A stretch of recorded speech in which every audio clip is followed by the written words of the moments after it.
Évidemment, c'est le cas dont nous allons parler maintenant. Accueillons Christiane qui se dit avoir été trahie par ses amis. Christiane nous rejoint. En 2001, Christiane gagne plus de 106 000 euros aux millionnaires. Généreuse, elle prête 36 400 euros à des personnes de son entourage. Aujourd'hui, il refuse de la rembourser.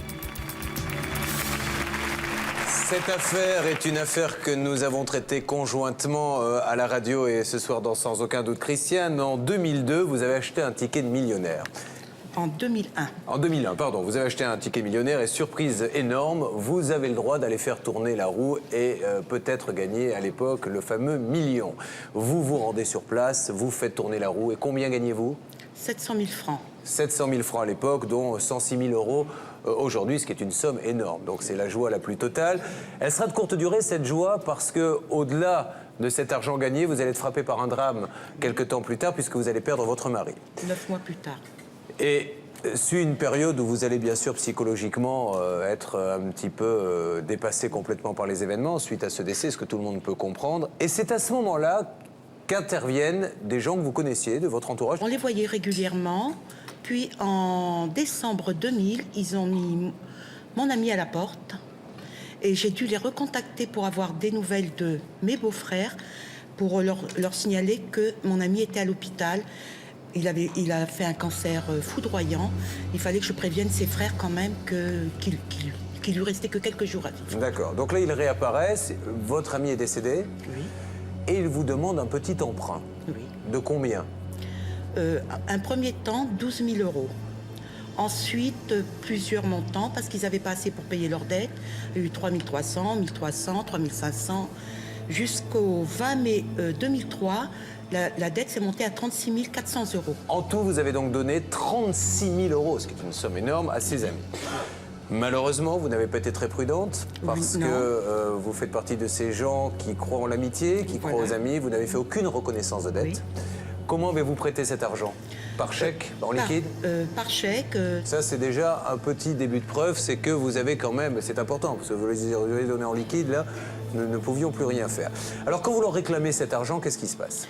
Alors, j'ai réclamé en décembre 2003 un premier remboursement.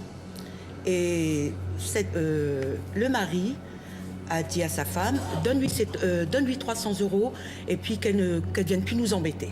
Ils m'ont carrément jeté à la porte. C'est-à-dire que généreusement, ils ont dit, tiens, 300 euros, garde tout, et on n'en parle plus.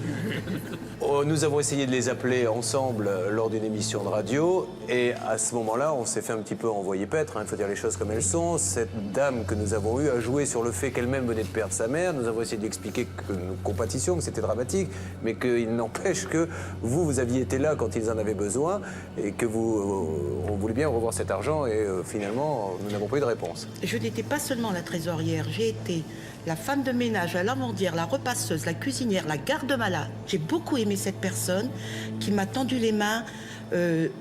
En 78, je me suis mise en ménage avec Dédé. Et c'est elle la première qui m'a tendu les mains parce que j'étais rejetée par sa famille à lui. D'accord. Voilà. Est-ce que l'argent vous a été demandé par la mère ou par le père ? Les deux. Combien vous ont-ils remboursé à ce jour ? 2 400 euros. Sur les 36 000 ? Voilà. Bien. Aujourd'hui, vous n'avez pas attaqué en justice ?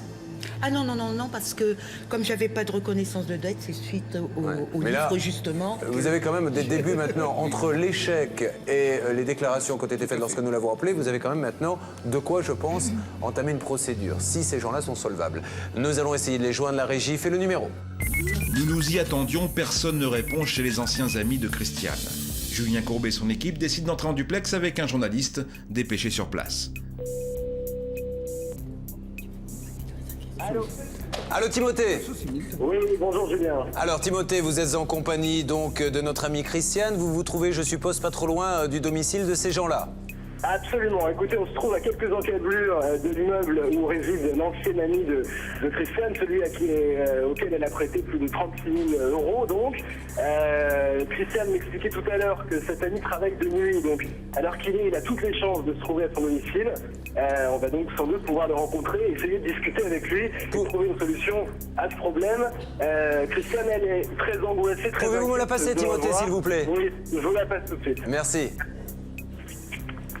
Oui, bonsoir Julien. Oui, rebonsoir Christiane. Je sais que vous êtes un petit peu angoissée. Oui, oui. Mais, Très angoissée même. Pardon? Très angoissée même. Oui, mais Christiane, il faut aussi savoir dans la vie faire valoir ses droits. Je crois que vous avez été suffisamment patiente et généreuse. On vous doit 36 000 €, ce n'est pas rien. Oui, bien sûr. Donc il va falloir y aller maintenant. D'accord, pas de problème. Allez, bon courage, Christiane. On se déplace en direction de l'entrée de cet immeuble. Quelques mètres là nous en séparent encore. Merci beaucoup, madame. Merci, bonne soirée. Voilà, donc on est rentré dans le hall de l'immeuble. Vous m'entendez toujours? Tout à fait. Rappelez que cette dame avait pris un engagement à la radio de rappeler, de faire avancer les choses et que rien n'a été fait. Écoutez, on a sonné. Visiblement, quelqu'un a regardé à travers l'œilleton de la porte. Mais personne ne se manifeste. Est-ce qu'il serait possible de discuter, de trouver une solution? Il y a un œil de bœuf? Oui, absolument. Voilà. Moi, j'ai vu quelqu'un regarder à travers cet œilleton et voilà, personne n'a visiblement venu nous répondre. Une demi-heure plus tard, notre journaliste réussit à dialoguer avec les anciens amis de Christiane. Je vous la passe. Oui, bonjour. Oui, bonjour. Excusez-nous de vous déranger, mais... C'est pas grave, mais comme j'expliquais à vos collègues, elle a fait plein de problèmes à mon père au travail. Elle a envoyé des lettres. Mon père a perdu son travail, j'ai enterré ma mère. Donc nous, à l'époque, on a essayé de la rembourser. On lui donnait 100 € par 100 € ce qu'on pouvait lui donner. Elle en voulait plus, on ne peut pas faire plus. Voilà. D'accord, donc aujourd'hui... Maintenant, au jour d'aujourd'hui, je ne veux plus rien savoir de cette femme. Mais madame, vous étiez bien contente, elle était gentille quand elle vous a donné 36 400 €. Mais avant qu'elle ait de l'argent, mes parents aussi, moi j'ai super gentil avec elle. Elle était au RMI, elle allait manger au restaurant du cœur, c'est mes parents qui les à manger quand même. Alors, donc, ça... Bon, vice versa, entre amis. D'accord. C'est une autre histoire. Alors passez-la moi, on va lui demander. Des histoires pareilles, c'est même pas la peine. Moi, je veux même pas savoir votre émission sous aucun doute. Oh, c'est une très bonne émission, je regarde tous les vendredis soirs. D'accord?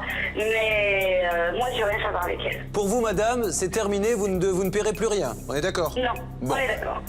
Madame, vous savez qu'elle risque de faire une procédure, hein? Bah, mais qu'elle fasse autant de procédures, de toute façon, elle peut faire ce qu'elle veut. Nous, on a signé un papier. Non, on n'a rien. Quand on nous a donné l'argent, elle m'a dit Christiane, on vous a remboursé, on va signer les papiers dette, de connaissance de dette, je sais pas comment on appelle ça. Et elle n'a pas voulu. Alors voilà, elle va avoir la preuve de quoi? Bon, ça bah, écoutez. maintenant, c'est tout. Hein. Madame, c'est très clair. Bon, je pensais que vous étiez peut-être... Voilà, je pensais qu'on pouvait faire table rase et trouver un petit arrangement, mais visiblement, vous Là, avez... il n'y a pas de morale, non. Aucune morale. Mais vous me confirmez qu'elle vous a prêté cet argent sans reconnaissance de dette? Non, aucune, bien sûr. Bon, eh bien écoutez, madame, vous avez le droit de penser ce que vous pensez, et puis après, c'est évidemment la justice qui tranchera. Nous, on voulait essayer de voir s'il était possible d'avoir une médiation. C'est en sorte que la justice tranchera, pas traitement de tribunal s'il faut, c'est pas grave. Elle fait ce qu'elle veut, c'est pas grave. De toute façon, on passe au tribunal, on devrait passer au tribunal, c'est pas un problème, mais de toute façon, elle verra rien de nous. Ça, vous pouvez lui dire bien clair et bien précis. Hein. Eh bien, je vous remercie, madame. C'est moi, puis continuez votre émission, elle est super. C'est gentil, merci beaucoup. On vous souhaite une bonne soirée. Au revoir. Au revoir. Eh bien, que ça serve de leçon, je pense, à tous ceux, c'est pour ça que j'ai insisté pour que ce dossier passe dans l'émission, à tous ceux, vous voyez, l'amitié a des limites à un moment donné. Où est la limite entre le don et le prêt? Qu'est-ce qu'il y a pu se dire? S'il n'y a pas d'écrit, voilà la situation dans laquelle on se retrouve, c'est-à-dire la parole de l'un contre la parole de l'autre. Donc je pense que de toute façon, la dame qui était avec nous sur le plateau va contacter son avocat et faire maintenant une procédure. Elle a quand même des éléments. Je pense qu'un juge pourra statuer là-dessus. Oui, on a quelques éléments favorables. D'abord, il y a eu plusieurs remboursements. Quoi qu'ils en disent maintenant, en disant que c'est parce qu'il est harcelé, ils ont remboursé. Deuxièmement, cette dame dit on a proposé de faire une reconnaissance de dette. Donc elle reconnaissait que ce n'est pas un don, c'est aussi une preuve importante. Troisièmement, la situation de cette dame qui a gagné au millionnaire, mais qui était vraiment très pauvre avant, il n'y a aucune raison de penser qu'elle ait voulu donner quasiment la moitié de ce qu'elle avait gagné à ces personnes-là. Et donc, manifestement, on peut penser que c'était un prêt. Donc aujourd'hui, cette dame a suffisamment d'éléments, ce qui n'était pas le cas d'ailleurs avant l'émission, pour aller voir son avocat qui la conseillera pour tenter une procédure et la justice fera son travail. Que cette histoire vous serve vraiment de leçon à l'avenir. Faites des déclarations de dette.